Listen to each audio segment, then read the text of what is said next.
Hi there and welcome to the Explaining History videocast. This is the first videocast of 2013 and I'm going to do it short and simple today. I'm going to talk about one simple thing. I'm going to talk about the idea of bias in history. Now if you're a history student or simply just an armchair historian, this is an idea that if you master it will actually take your marks to the next level. Okay.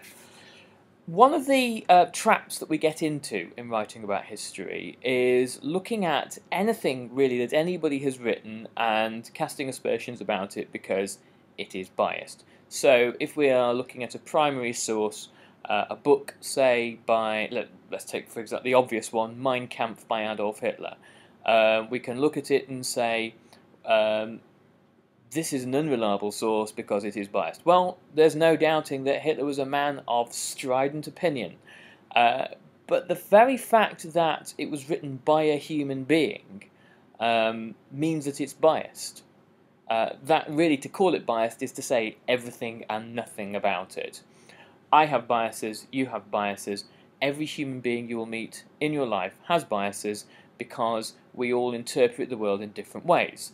The moment that we become, through dint of technology, godlike entities that can be utterly impartial about the world and know everything, that will change. And until that day, we are going to be biased individuals. So simply saying that Mein Kampf or the Declaration of the Rights of Man by Thomas Paine or Uncle Tom's Cabin by Harriet Beecher Stowe, any book that has changed history, simply by calling it biased, really doesn't really say anything about it.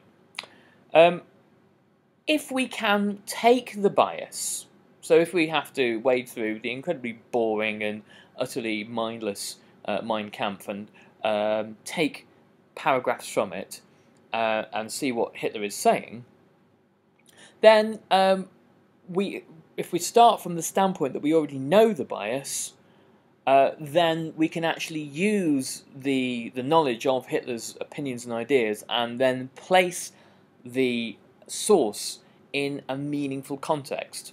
Now, here's the trick. It's the context that's the important thing. So if we were examining, for example, causes of the Holocaust, the intentionalist Holocaust historian Lucy Davidovich has examined Mein Kampf exhaustively and cherry-picked individual chapters, paragraphs, aspects of the book to make the case that Hitler had a long-term plan for the Holocaust. If we are to actually look at some of the primary evidence from the period 1933 to 45, we can actually see that it doesn't quite follow as clearly that Hitler had a long-term plan.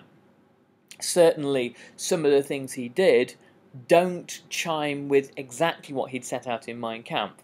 So from there, by adding the context, the historical context, to the source, we can get more out of it than simply writing it off as being biased.